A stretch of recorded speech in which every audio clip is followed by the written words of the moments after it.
ஏன் artificial data science படிக்கணும்? எதனால விருப்பப்பட்டு இத எடுத்தீங்க? இப்ப ஏன்னா எல்லாமே இன்னைக்கு ஆர்டிஃபிஷியல் டேட்டா சயின்ஸ் சொல்லும்பொழுது, இன்னும் நீங்க உங்க புரிதல்ல நீங்க அத எப்படி எடுத்துக்கணும்னு நெனைக்கிறீங்க?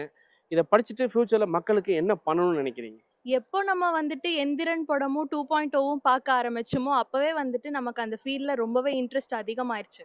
அத நம்ம கத்துக்கணும் அப்படின்றத தாண்டி, இப்ப என்ன மாரியே ஒரு ரோபோ என்கிட்டயே பேசுது அப்படின்னா, அத விட எனக்கு என்ன வேணும்? அப்படின்றது தானே. இப்ப நம்மளோட ஹியூமன் பிரெயின எப்படி மெஷின்ல இன்கார்ப்பரேட் பண்றோம் அப்படின்றது தான் ஆர்டிஃபிஷியல் இன்டெலிஜென்ஸ்.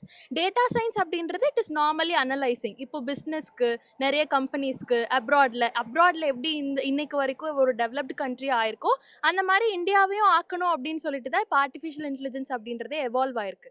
இது நாங்க எடுத்ததுக்கு மெயின் ரீசன் என்ன அப்படின்னா, கண்டிப்பா அப்துல் கலாம் சார் சொல்லியிருக்காரு இல்லைங்களா? 2020ல இந்தியா வந்துட்டு வல்லரசு ஆகணும் வாவ்! அப்படின்னு சூப்பர். சொல்லியிருந்தாரு. அப்துல் கலாம்லாம் கோட் பண்றீங்க. கண்டிப்பா சார். அவரு சொல்லியிருந்தாரு. அது 2020ல ஆகல, ஆகிட்டு இருக்கு. மேபி நாங்க அத ஆக்குவோம் அப்படின்ற ஒரு நம்பிக்கை. ஆ. இப்ப இவரு மெஷின் லேர்னிங் பத்தி சொன்னாரு. ஒரு மிஷின நம்ம ட்ரெயின் பண்றது தான்.